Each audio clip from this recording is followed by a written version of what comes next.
Today our topic is angle and segment measures. So our learning target, how can I find measures of angles and segments located inside and outside of the circle? Theorem 10.11. If a tangent and a chord intersect at a point on the circle. So right here, tangent, chord. They're intersecting at one point on the circle. Then the measure of each angle formed is 1/2 the measure of its intercepted arc. So if we look here, the measure of angle 1 is half of its arc. So this piece right here. So then the arc is double the measure of the angle. Same with angle number 2. This angle is half of this arc. Example 1. Line M is tangent to the circle. Find the measure of the red arc. So we want to know what's the measure of angle 1.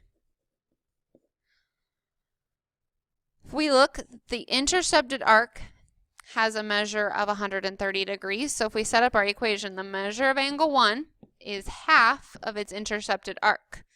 So half of the measure of arc BA. So we can plug in the measure of arc BA, which is 130 degrees. So the measure of angle 1 is 1/2 of 130 degrees, which is 65 degrees. Theorem 10.12, angles inside the circle theorem. If two chords intersect inside a circle, so these two chords, they intersect right here inside the circle, then the measure of each angle is 1/2 the sum of the measures of the arcs intercepted by the angle and its vertical angle. So there's a lot of pieces going on here, but let's just break it down. We look, the measure of angle 1 right here. Its vertical angle would be here. So then the two arcs, the arc that it intercepts would be DC, and the arc its vertical angle intercepts is AB. So the measure of angle 1 is half of those two measures, the measure of DC over here and the measure of AB over here. Same example is shown, but with the measure of angle 2. So for example 2, we're going to be using this theorem. Find the value of x. So we have two chords crossing in the middle.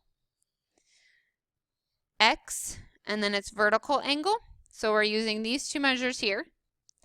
We can say x is equal to 1/2 the sum of the two arcs it intercepts. So 156 plus 130. X equals 1/2. 156 plus 130 is 286. And then x equals half of 286, which is 143. And if we look, x is an obtuse angle. It's a pretty big angle. It almost fits that whole 180 degrees. So 143 does make sense. For example 3, we have to come down here to theorem 10.13. Angles outside the circle theorem. If a tangent and a secant, two tangents or two secants, intersect outside the circle, so this is that big difference, outside the circle, then the measure of the angle formed is 1/2. So you should be seeing a pattern. There's a lot of halves going on.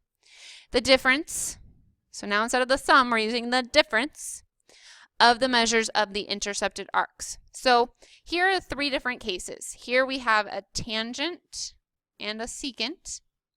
Here we have two tangents, and here we have two secants. The same relationship applies though.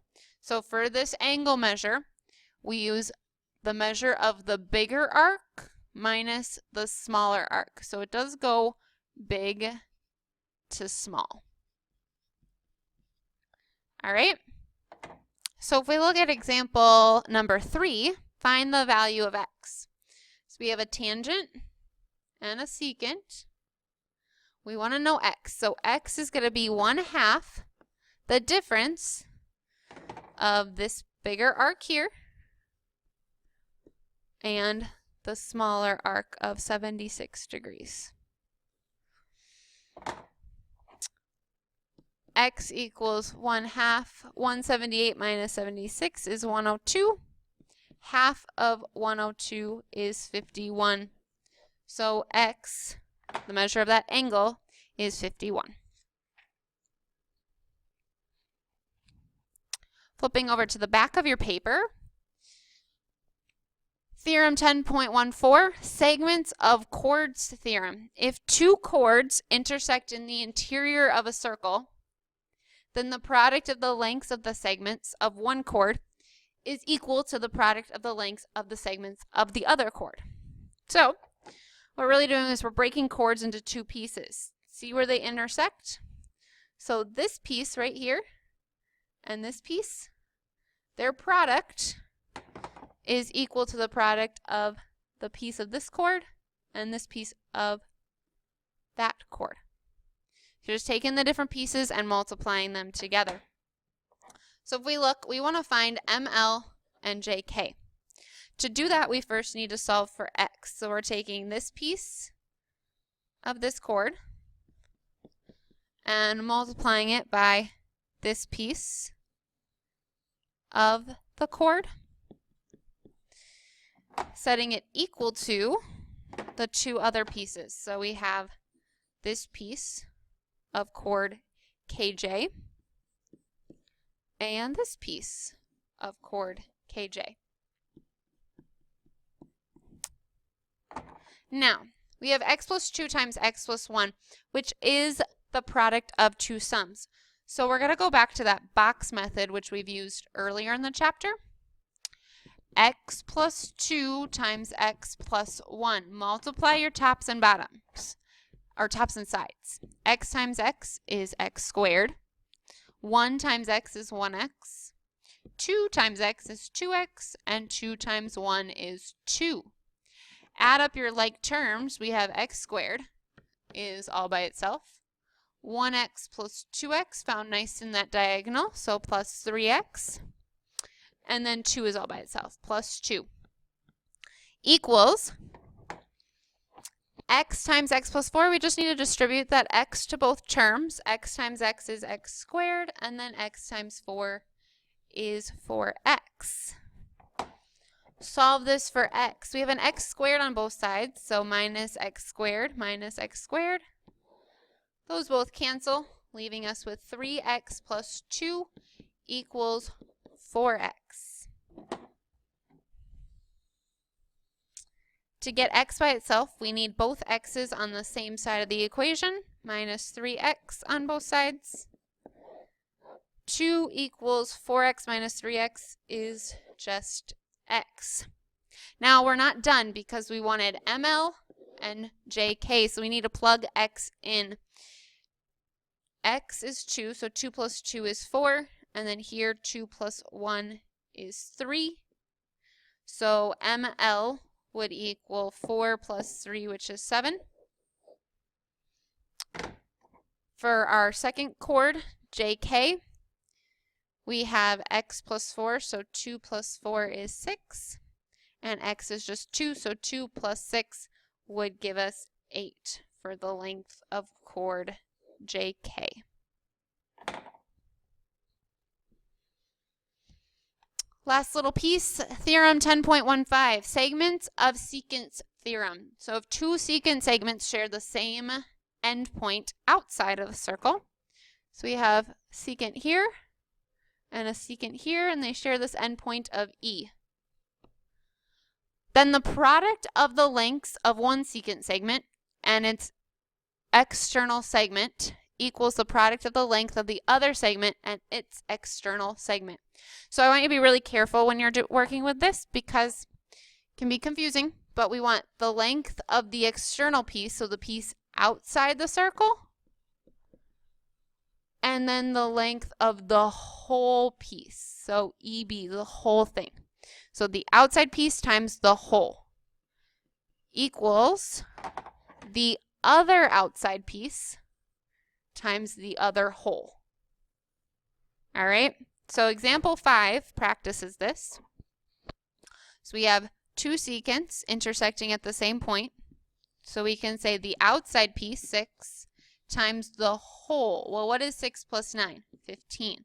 So 6 times 15 equals the outside piece, 5, of the other segment times the whole. So the whole would be x plus 5.